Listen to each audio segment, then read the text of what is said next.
is. And I'm going to just give you a brief introduction to Dr. Gilbert. We all know him, but there's maybe things about him we all don't know.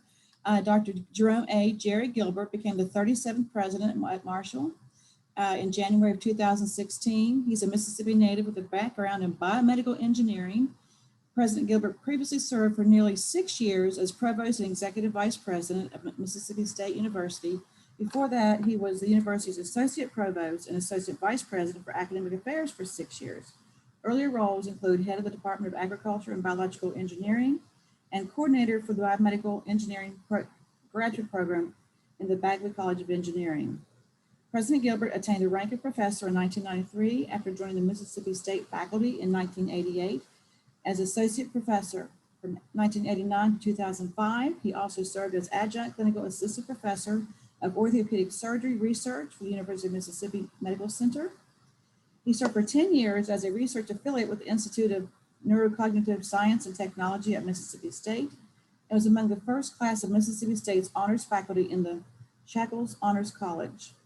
President Gilbert was a graduate assistant at Duke University and held previous academic appointments at North Carolina State University and University of North Carolina Chapel Hill School of Medicine. In 2014, he was elected to the inaugural board of directors of the Association of Chief Academic Officers, a member of the College of Fellows of the American Institute for Medical and Biological Engineering. He also was inducted in the inaugural class of Fellows of the Institute of Biological Engineering, an organization for which he served as president in 2005. In 2017, he was named a Distinguished Fellow in the Bagley College of Engineering at Mississippi State. Since coming to Marshall, he has been recognized by the West Virginia Martin Luther King Jr. State Holiday Commission with his 2019 Living the Dream Award in the area of scholarship. He was also honored by the State Journal as a member of its 2019 class of Who's Who in the West Virginia business. He serves as the vice chairman of the Conference USA Executive Committee. President Gilbert has a bachelor's degree in biological engineering from Mississippi State and a doctorate in biomedical engineering from Duke.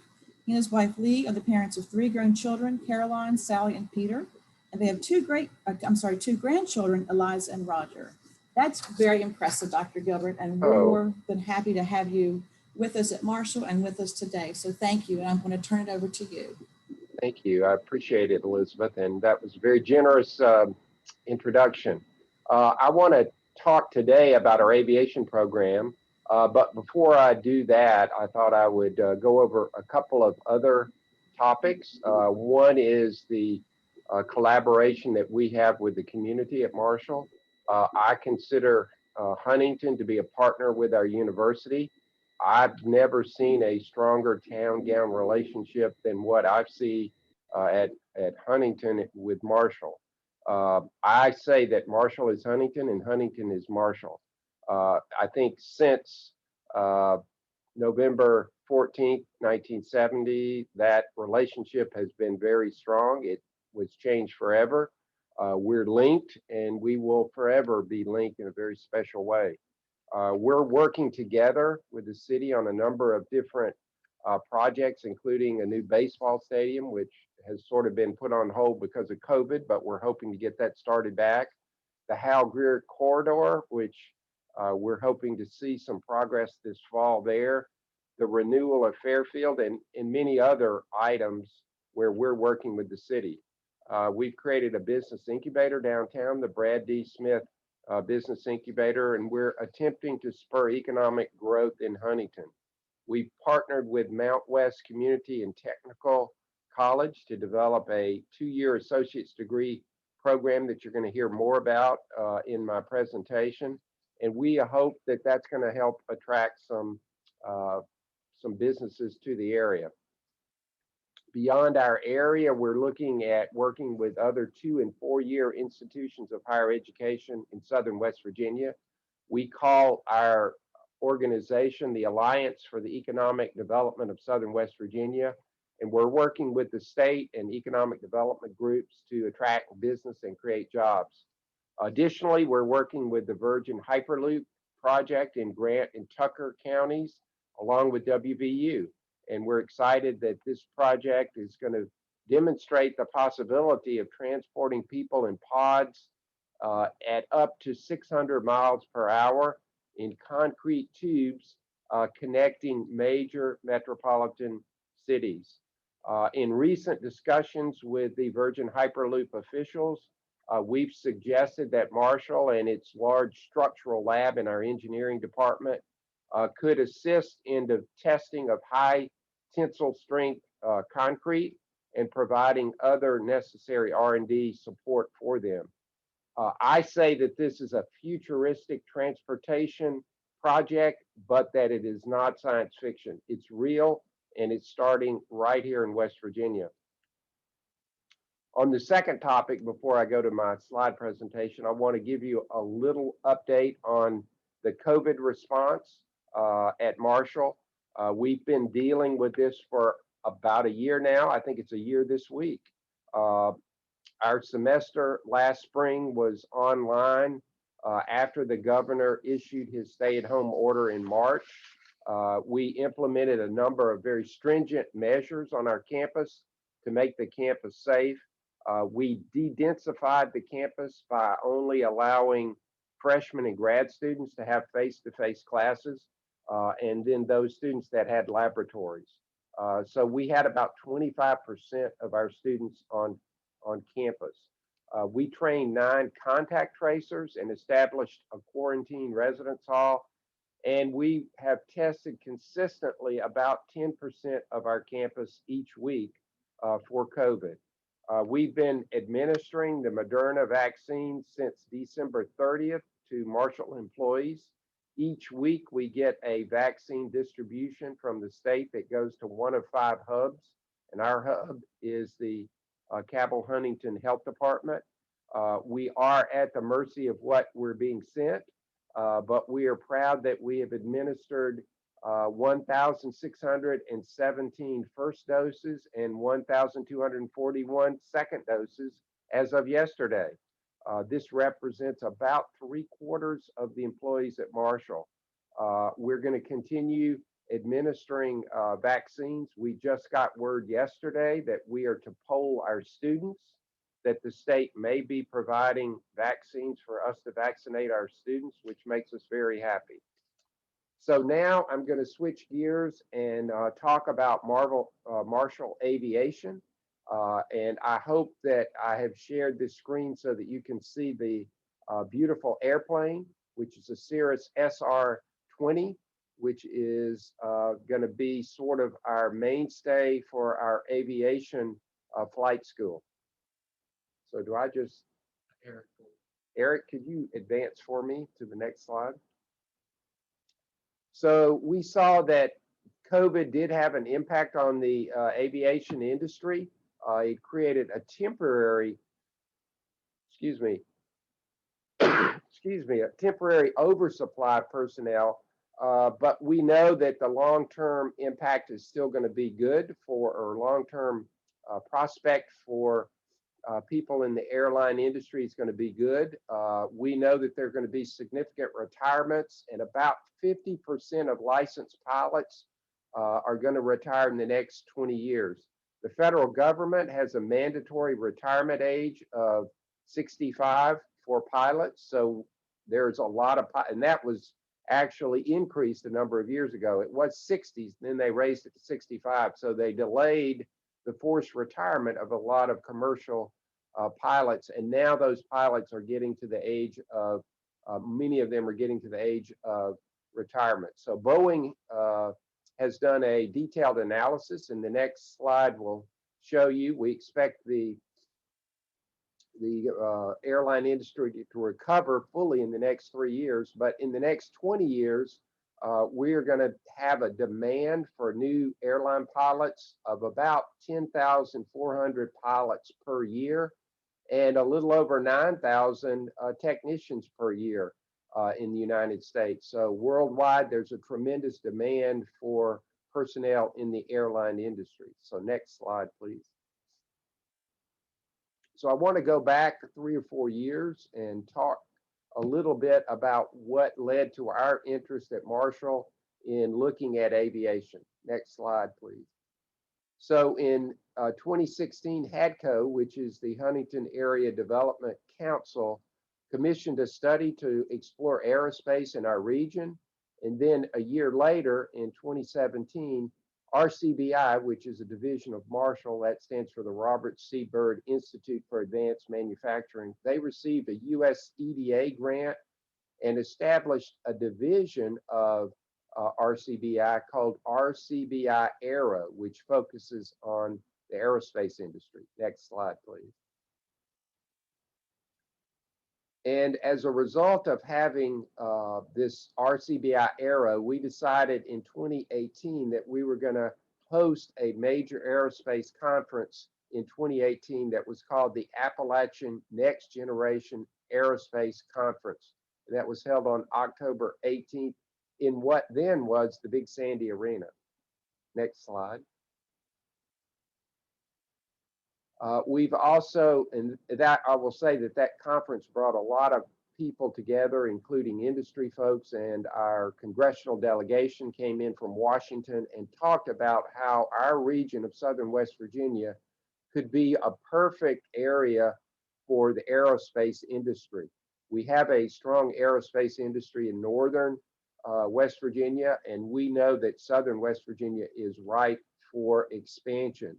One of the things that we have done is to get communities certified through a process called Aero Ready, which is an organization that comes in and looks at your community and makes sure that you have the appropriate labor, the appropriate opportunities, and infrastructure for an aerospace industry to locate there. And we have gotten all the communities from here to Charleston certified as aerospace ready. Many in Southern West Virginia are now certified, which means that a company from the outside looking in can have the assurance that we are ready to support the location of a aerospace industry in our region. Next slide, please. So we were approached by Yeager Airport and asked to consider developing a flight school. Ironically, they had approached another institution which turned them down. And one of our friends in K through 12, who is connected with the aerospace industry, suggested to the Yeager board that they should reach out to Marshall. And when they did, we were interested. And as we normally do when we're looking at a new type of endeavor, we decided to commission a feasibility study in 2017, 2018. So as a result of that, we decided that we would look at both Yeager Airport as a location for a flight school and also the Huntington Airport, the Tri-State Airport, as the location for an aircraft maintenance program. So aircraft technicians that repair airplanes actually can bring a tremendous amount of revenue and jobs to a community, which is what we're planning, which you'll hear that we're planning at the Tri-State Airport.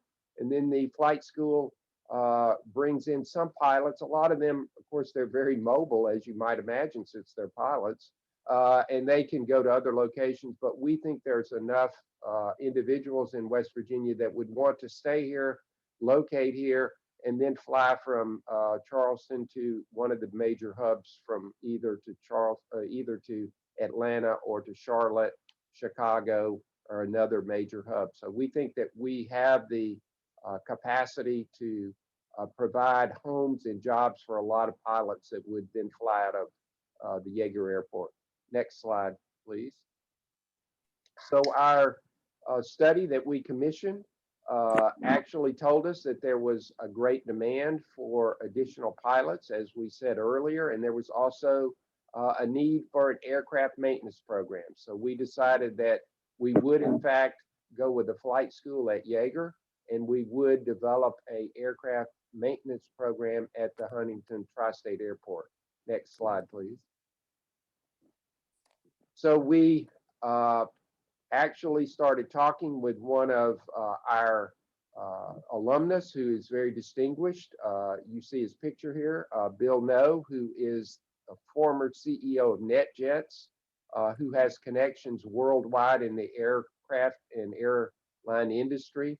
and he decided to offer his services to Marshall as an unpaid consultant. And as a result of his consulting activities, we decided to name the school in his honor. So we are calling it the Bill No Flight School at Yeager Airport. We have been working on this, and you will see that we have made a lot of progress. We are planning on starting the program this fall. It will feature a Bachelor of Science in Commercial Pilot Fixed Wing will be the name of the degree. It will be delivered in a new classroom building that we're building on the airport runway, beside the runway at Yeager Airport. And we will also be utilizing our South Charleston campus. As I said earlier, we will be utilizing what is the state-of-the-art trainer airplane, the Cirrus SR-20s, which is a state-of-the-art single engine plane made of composite materials, which has the most up-to-date modern avionics, and it's also equipped with a plane parachute. It's the only trainer plane that has a plane parachute. And when I say plane parachute, it's a parachute that will shoot out of the top of the fuselage with a rocket and engage a parachute and bring the whole plane down. So if you were to stall out and you were to have a problem, you can activate the parachute and the whole plane will slowly be lowered with the parachute. The graduates of this program will have commercial pilot certification. We are very excited about it. We have a large number of applicants, about 150 or 200 people have expressed interest. Our first class will probably be between 25 and 50 students, and we expect the full number of students to gradually go up to about 200 students in the program at any time. We've hired a chief flight instructor and chief pilot, an individual named Brian Branham, who comes to us with a lot of experience. Next slide. We've worked with the Yeager Airport and their architects, and this is an architectural view of the classroom building on the right and the runway on the left. This is at the east end of the runway on about 14 acres of land that is being leased to us by Yeager. We are actually going to be in a 30-year lease on these buildings. They will actually be owned by the airport, but Marshall will have exclusive use of a hangar and a classroom building, and it will be branded with the Marshall name. So the next slide. We got very generous support, private support, to help us in the construction of these two buildings. The Mayor Foundation, which is based in Charleston, gave us a $1.5 million grant. And the AEP Foundation, which is Appalachian Power, their parent company, gave us a $750,000 grant. And we broke ground on this hangar and classroom building in April 13th of last year. And this was a shot showing that groundbreaking. We will be naming the building, the Mayor Aviation Building, and which will house the Bill No Flight School. And we will be naming our flight simulator laboratory, the AEP Flight Simulator Lab. We will have a very sophisticated flight simulator that is matched to the Cirrus SR-20 airplane. It is its cockpit and very sophisticated computer equipment, so that the hours that students have on the simulator actually count towards the flying hours that are required for their commercial pilot license. So having the simulator does two things. One, it allows us to give them experience in situations that are dangerous, situations that can be simulated in a safe environment. And it also gives flying time, so that they don't actually have to fly the plane to get that time, because it's very expensive to fly an airplane. So next slide, please. This is a artist sketch of the actual facades of the front of the building, and this is looking from the street, and then an artist view looking from the south end. This is almost an 11,000 square foot classroom building, and on the next slide, you will see that we have about 5 classrooms and a simulator laboratory, and we have office space and then a lounge for students, and also other areas where the students will be checked out before they go on their flights. So as you come in up at the top, that's the street view. You will go into a area down at the bottom, which is a security area where you'll have to have your badges to go through a security clearance to get out onto the runway. And then when you're on the runway, you're on the airport secure area, and that's where our planes will, then you can access our planes down at the hangar. So next slide, please. This is just a shot of our sketch of the hangar, showing that we'll get about 7 planes in the hangar. It's a 12,000 square foot hangar. We already have, as you saw, the delivery of 1 plane, and we will get 2 additional planes this year, SR-20s. We are also purchasing a multi-engine plane and a smaller plane that will be used for what is called spin exercises. And you have to be trained so that you can take a plane out of a spin. And ironically, our Cirrus planes are so sophisticated that they won't allow you to go into a spin. So we are buying a less sophisticated plane that will allow us to take the students into a spin, and then they can pull out of the spin in that less sophisticated plane. So next slide. This is an actual shot that was taken in January, and you can see the classroom building on the right and the hangar on the left with our Marshall plane in the foreground. Bill No actually helped us design the markings on the plane, and the Cirrus company has told us that people that have seen our plane say it's the most attractive plane that they have ever painted and marked in this way. And there are many people that want to copy the design that we came up with. So we're very proud of this. What you can't see is there's a big Marshall M on the bottom of the plane. So as it's flying around Charleston and you look up and you see the bottom of the plane, you're going to be able to see the big Marshall M on the bottom of the plane. So we're very proud of what we've been able to design and put together. And we are very excited to have this first class come in the fall.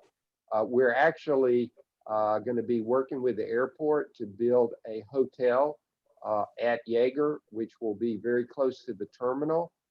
We will be leasing about 20 to 30 rooms a year where our students will actually be able to live on the airport property as if it were a residence hall or a dormitory. So it will be a simulated dormitory for our students. And then we will transport them back and forth to the South Charleston campus when they need to be on the South Charleston campus for our gen ed courses. So these students will be getting a 4-year degree that has all of the gen ed courses. And then in addition, they will have the flight courses that they will take out at Yeager Airport. It has been extremely well received by the Charleston community. They are excited to have Marshall in Charleston in a big way. We're going to be branding the airport in Charleston in a way that it will look like it's a Marshall airport as much as we can do it. So we're very excited about that. And then the next slide, we will transition to talk about the maintenance program, which actually is probably not quite as sexy as the flight school, but it has actually, we think, a bigger potential to have an impact on the economy in West Virginia. This will start in the spring of 2020.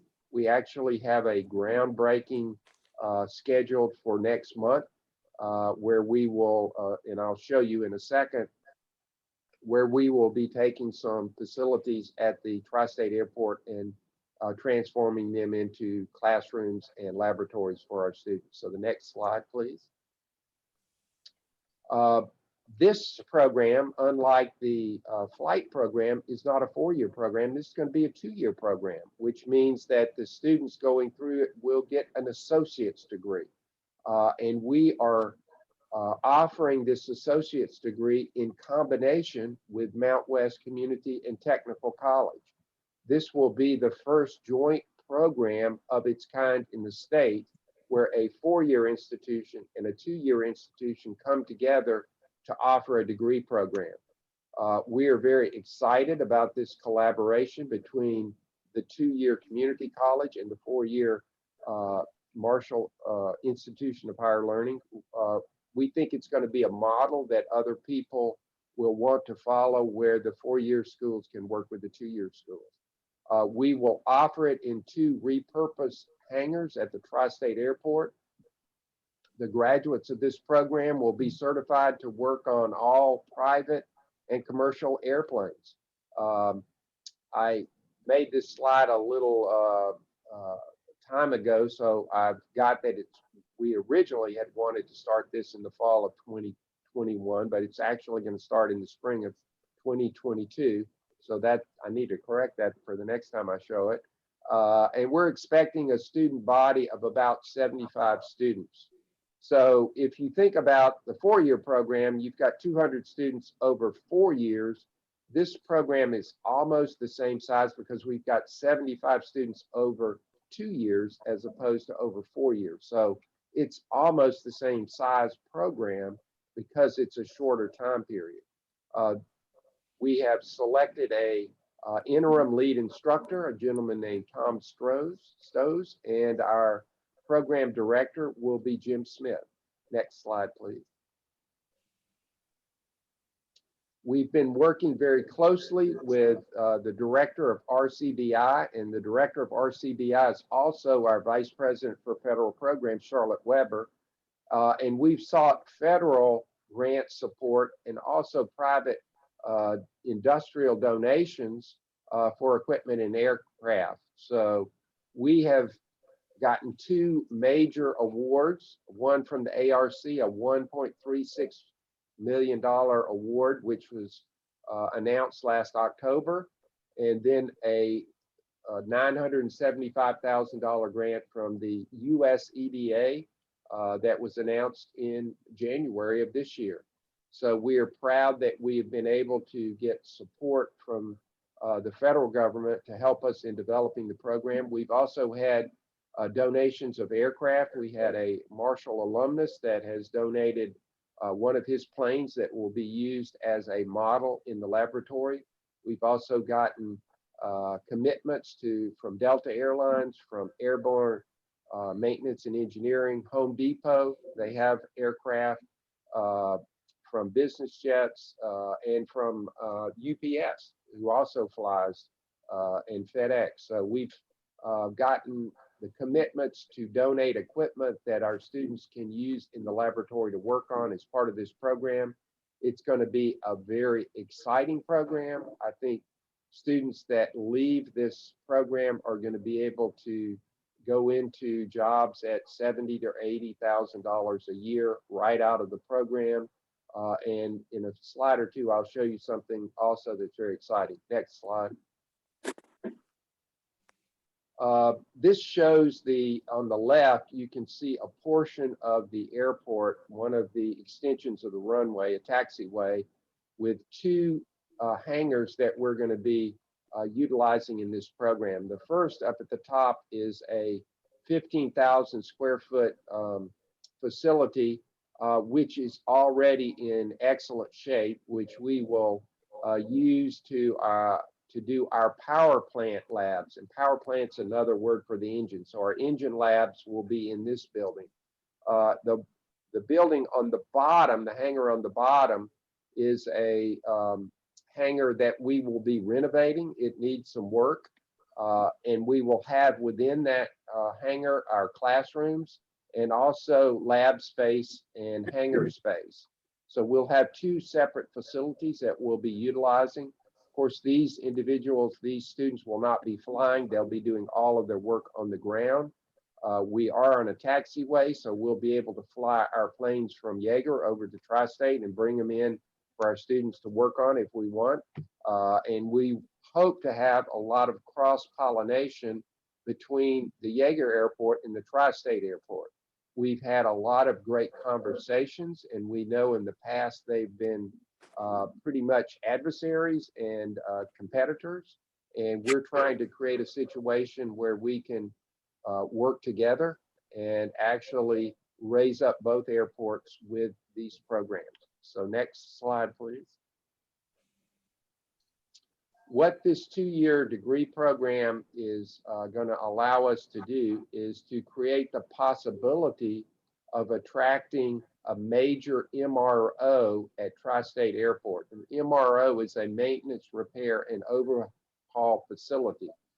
So American, for instance, has their own, and Delta has their own, but there are other airlines that don't have their own maintenance facilities, and they go to an MRO, a private MRO, to get their planes serviced. So we will have the capacity to supply large numbers of mechanics that can work in an MRO, and that is what one of these MRO is looking for when they decide to locate at an airport. Do they have the workforce that will allow them to have the proper mechanics available to service the planes that they are going to bring in for service? So by having this program and having a constant supply of graduates, we think that we'll be able to attract an MRO to Tri-State Airport. And we think it will bring 200 to 300 jobs into the region. We know that Tri-State is already aero ready. We have available land at the airport that is needed for the location of this.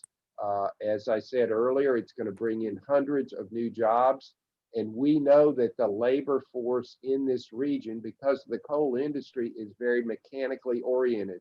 So we also will have a program where if you have mechanic skills, you can go through a streamlined program to get certified to work on aircraft. So you can either start from ground zero, which would be a 2-year program or a 1.5-year program, or you can come in for, up to a month's training and get certified as an aircraft mechanic. So we're excited about this, and we think it's going to be great for our region.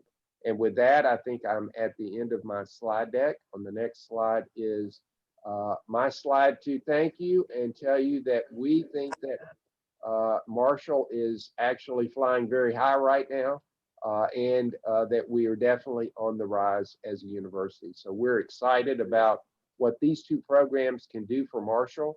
We think it's going to add a dimension to our university that we've not had before, and will attract a lot of students, not just from our region, but we know that our flight school will attract students from up and down the whole East Coast.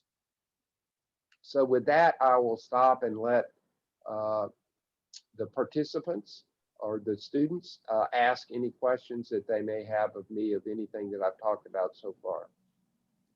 Dr. Gilbert, this is Joe Tuma. Yes, sir. Yeah, listen, it's so exciting to have a strong presence in Charleston. I know you worked so hard for many years to get Marshall in the forefront in Charleston. That will be an amazing opportunity. And I love to see that big M in the bottom of that airplane flying over. Me too. People are going to be shocked when they start seeing it. They're going to go, my gosh, they've got a flying ad up there. That was our idea. We're going to fly an ad around all southern West Virginia. That is very good news. Very good news. Thank you for your efforts. Sure, sure. It's great to see you. Good to see you. We missed you. Yes, this last year has been very difficult on all of us. I can tell you, every one of us has suffered, some more than others. And it's amazing how you steered the university through that very difficult time, you and the Board of Governors. We were so worried. I mean, it's just, but thank God, things are looking. Yes. Congratulations. Wonderful. Thank you, Amema. Thank you. Yes, it's actually a year ago tomorrow that we all were told to leave campus, that we were going to be working from home. That's right. And, I'm impressed. It worked. We had It very little worked. time to transition, but university was on top of it, and I think it was almost seamless. I do. It was, and you know, I was shocked. I didn't think we could do it, but we somehow pulled it off. We We did. were just lucky, I think. A lot of good Well, people working hard. we have great leadership. Great leadership. Can Dr. Gilbert, Yes, Thank you. I have a question, please. sure. Hi, is there going to be a different surcharge, or will the cost of college be the same for the flight school and the mechanic school, or will there be something tacked on? There will be something tacked on, of course, and we are looking it. We're going to be competitive with the other schools, but certainly the flight school is very expensive, and it will be a cost that will be added to the base tuition that they will pay. What we have done is we will have financial aid that will allow them to get assistance up to that cost. And we're also looking at airlines, and there are programs where if you will commit to a airline that they will fund the flight portion of your training. If you will then commit to go into that airline in the future for a number of years. So we're looking at those types of programs as well, so we can give scholarship options to our students. Dr. Gilbert, it's Mari Mufson. Hi. Hi, how many planes will there be at the maintenance school for the students to work on? Well, you know, we will be working on plane parts mostly. So we will have these donated planes. So there'll be about 4 or 5 different engines and 4 or 5 different fuselages and parts that they'll be working on. They have to be able to actually work on a aluminum and a composite. So they'll be doing both of those materials on the structure of the plane. They'll be working on the landing gear, all of that. So we'll have those in components as opposed to whole airplanes. But we will have occasion to bring in whole airplanes, but mainly in parts. And they'll be on rollers, and they'll be, you know, moved around in different areas. We'll have different engines that they can work on, both jet and propeller engines and that sort of thing. So there's lots of different parts that they will work on, but they won't always be on the airplane. But they will have some experience working on the actual aircraft. Sounds very comprehensive. Yes. We're very excited about it. We think it's going to be a tremendous opportunity for a student that may not, you know, want to go and get a 4-year degree. They can go. Actually, we're going to allow them to go and not even get a 2-year degree. They can go for about a year and get certified and not even have an associate's degree. So there will be a certification program, an associate's degree program, and then the 4-year degree program over at Yeager. So there's different options for students. And as I said earlier, we're going to have the streamlined option so that you, for instance, there are people in the military that have been trained on military planes, but they have to get civilian certification to work on commercial planes. And we can do that in about 2 weeks. So we'll have that option too, so that they can come in with their military certification and then get the civilian certification as well. So we'll have different options at the Tri-State Airport. We are hopeful that the Tri-State Airport is going to really get a big boost by this. I'm on the board. We're talking with another airline right now. We're hoping to get a second airline into Tri-State. Certainly, once we get this flight, this A&P program going, we think there's going to be much more activity and much more opportunities for things to happen out at the airport. So we're very excited about it.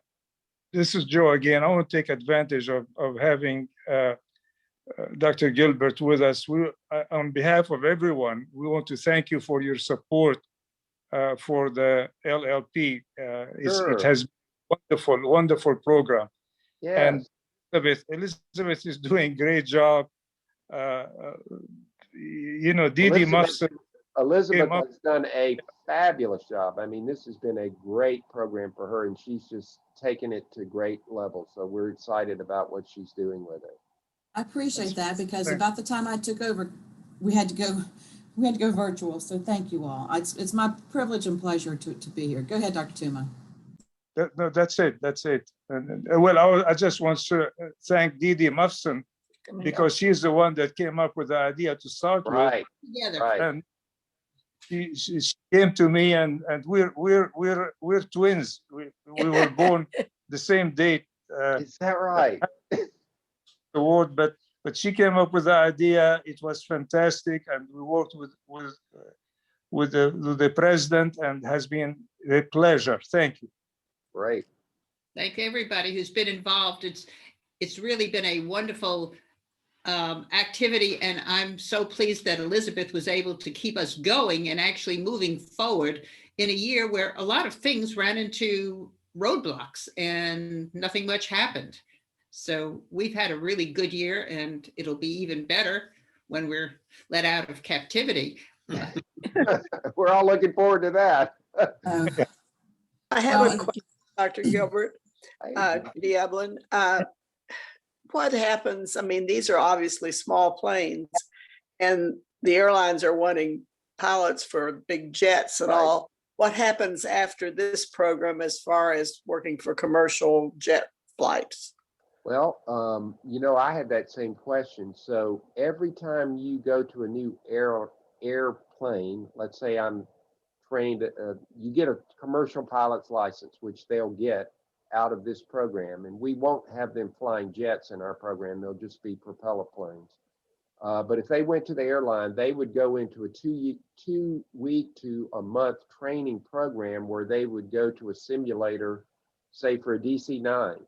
So you would have to be trained on that airplane in order to fly it. You wouldn't be able to fly an Airbus 320 until you had the Airbus 320 training. So each airplane has its own training associated with it. So you have to be trained on every single separate airplane. So typically someone with a commercial license, they don't go to the airline with jet training, and the airlines expect that if they're straight out of a flight school, they would then train them on the planes that they would be flying. So you may be certified on a DC-9, but you're not on a 7777.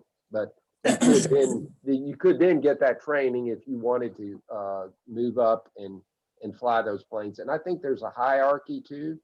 The smaller planes are usually flown by the less experienced pilots, and then the bigger planes are the ones that are flown by the more experienced pilots, and those pilots get paid more as well. So you sort of work your way through the airline on different planes as you go through the particular airline. It's reassuring. Right. They usually start them out on the planes like we fly out of Tri-State and out of Yeager on those Right. regional jets, or Canadian jets. I think most of them are.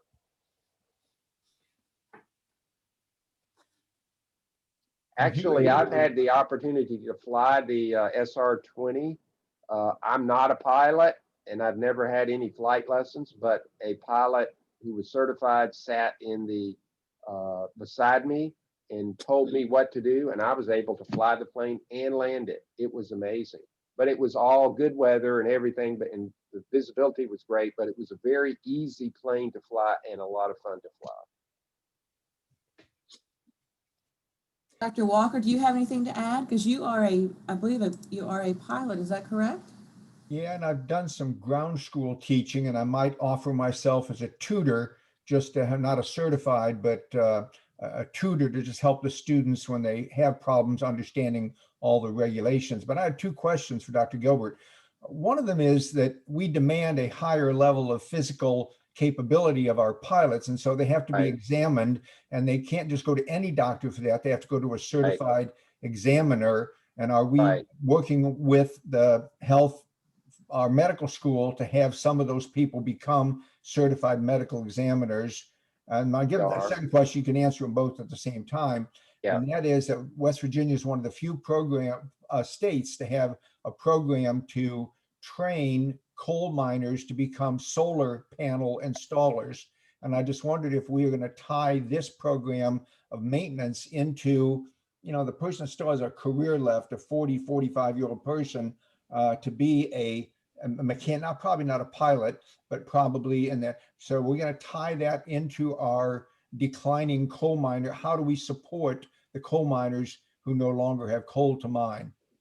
The answer to the first one is yes, we're going to try to get some people in our med school trained to be the examiners. There's also a national listing of examiners, and we're going to be exploring that and also trying to get some of our physicians certified as individuals or physicians that can do the physicals for the pilots. And then, yes, we are going to try to tie this program to the coal mining industry and those people that are out of work that may be a mechanic, and it would be very easy for them to transition over to certification as an airplane mechanic. So it wouldn't be a very difficult, and we could have a streamlined program, and that would be our intent. Yeah, not every coal miner is swinging a pick. Many of them Right. are keeping the machines that are used in good Exactly. working order. And those are the people that can just they're mechanically oriented, they're Right. safety oriented, and Right. it can tie right into not just solar panels, and there's also another whole area of repairing of electric vehicles that Yeah. no one has got a program in the country to train. Well, Weber State does. And Right. that's the only place that I know of that can train auto mechanics to be electric auto mechanics. That might be another program for us to look at, Rick. Well, I'm actually a student at Weber State. I became one last year to go through Yeah. that training myself. Yeah. And I passed all my courses so far, but the next one is hands-on, and we have to wait till COVID Yeah. abates. Since we have now established a relationship with Mount West, this would be a great program for us in Mount West to explore as a second program, a joint program.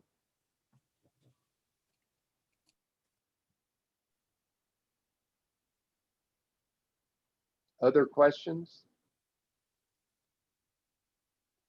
Now, which Dr. private Dr. jet are you going to get? Which one will be the presidential jet? I don't know. Now, Jerry, are you going for the Gulfstream, or are you leaning towards Lear? Right, we're going to probably just stick with the Cirrus planes. We will have some two engines, but they're going to be used in older, well-maintained planes. But we'll have a two-engine plane as well. But we'll probably fly the single engines if we want to go somewhere. Make sure there's a whole area of electric airplanes beginning to go, and that's probably not. I've been reading about that. Yeah, but getting reading about a small plane like this with an electric engine, and that may be something to get the students experience in. Yep, that's a great idea. We certainly are open to all sorts of ideas in terms of expanding this program as we go forward.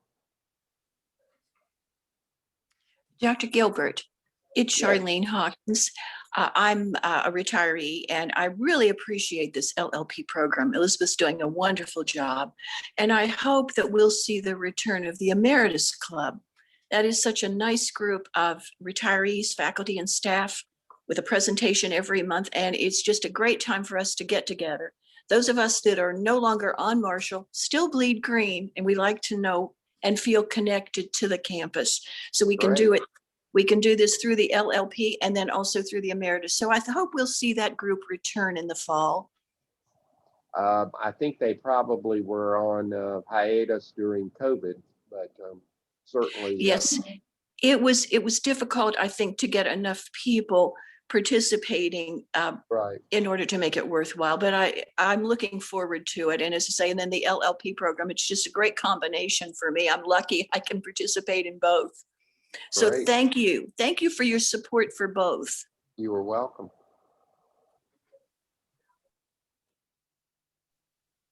Have any other questions for Dr. Gilbert? It's a real pleasure to be with you all today. Well, thank you so much. Thank you for being our leader and with working with Diane and the Muffson and Dr. Muffson and Drs. Omema and Joe Tuma. And for this program, like I said, just about the time I took over, COVID hit, but you know, we have made it work. Our group has participated, and they seem to be pleased with what we've been able to offer. And I'm just thankful that we've kept everyone together. That was my goal, to help grow the program. We lost some people, we gained some people. And I think we're kind of steady right now. So I feel good about that. I am now in the College of Business and I'm excited about that. But sadly, the Dr. Pittenger's role changed, but that happens with, that just happens. And the College of Business has picked me up and they seem pleased with me. Good. And they're very dedicated to this program, being a part of their college and their program. So I think it's going to go, I think we're going to be, we've survived COVID and we're looking forward to meeting in person again. We're not ready yet. I don't know how many of us have had the vaccine, thanks to Marshall. I got the vaccine. My husband, because we're not into that, the older or the age range, he had to hunt one down, but he found one. He was quite determined. He was a little jealous of me there for a little bit, but anyway, but thank you for, Dr. Gilbert, you take care of your employees, and I'm thankful, and I know our group is thankful for all of your support.